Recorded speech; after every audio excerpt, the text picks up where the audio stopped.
Hey, welcome back to Beer Geek Beer Reviews. And as you could see, I am doing this video by cell phone.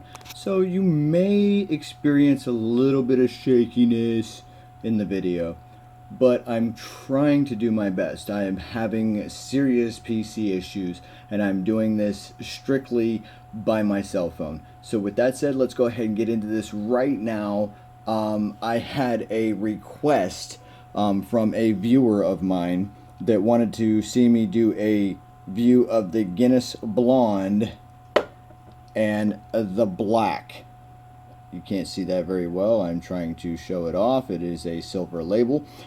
So with that said, I'm going to actually get into the blonde right now because it will do very well within the lighting that I have right here.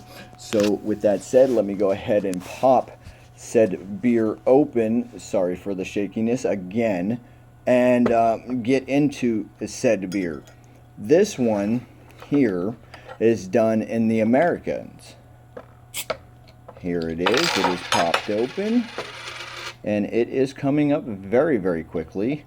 This is what they call a blonde lager. I'm just going to take it as is. There is the beer. Let's go ahead and get into that very quickly.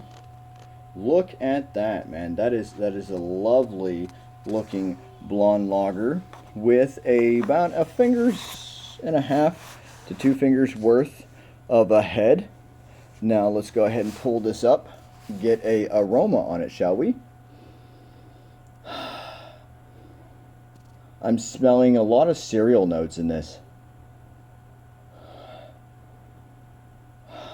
It smells like a traditional light lager.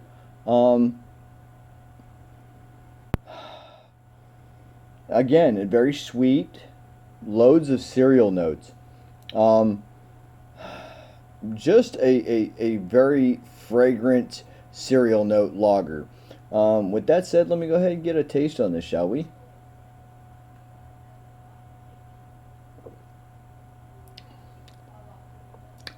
It is still a little chilled. I'm getting sweetness, again the cereal notes, very, very light on the hopping. Tends to be along the lines of a grassy note, just a little bit herbal. But with that said, man, it's a good lager.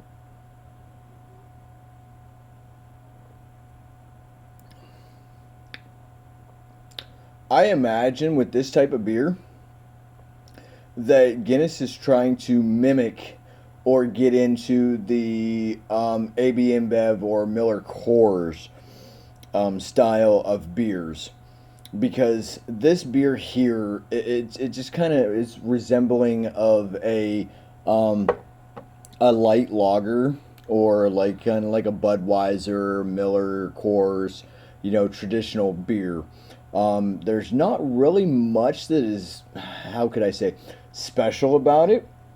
But at the same time, I mean, it's a decent beer. If it was out there, if excuse me, if it was only this one right here, or this beer right here, I would take this generally over a Bud, Miller, or Coors any day, because the BMC beers are overly sweet to me.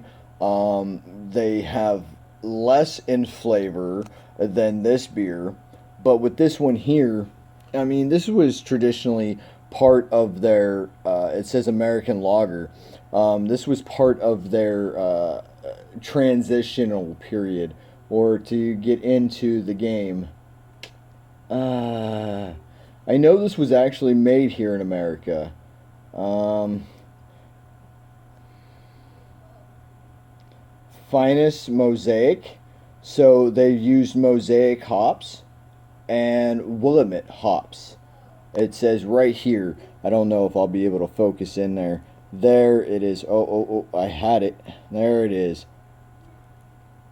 It's not playing nice with me this evening.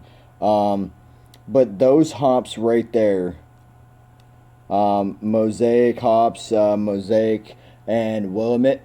It says American hops brewed and bottled by Guinness Brewing Company in Lorbet, Labrot,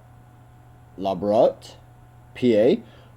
I am seriously messing up the pronunciation of that name. But this one here is not brewed by Guinness. It says right here at the bottom, it says made in the USA. You guys probably seen that real quick. But with that said, I'm about to get up out of here. I just wanted to do this for, I believe it was Music Man. I may or may not pronounce that right. But this is one out of the two that he asked me to do. So peace, bros, deuce, and as always, rate, comment, subscribe. Let me know what you guys think, especially being another one of my infamous cell phone reviews. So with that said, man, I'll see you guys again later. And as always, rate, comment, subscribe. Hey, don't drink and drive, don't text and drive. And as always, drink great, amazing craft beers. I'll see you guys again up on the flip side. Peace.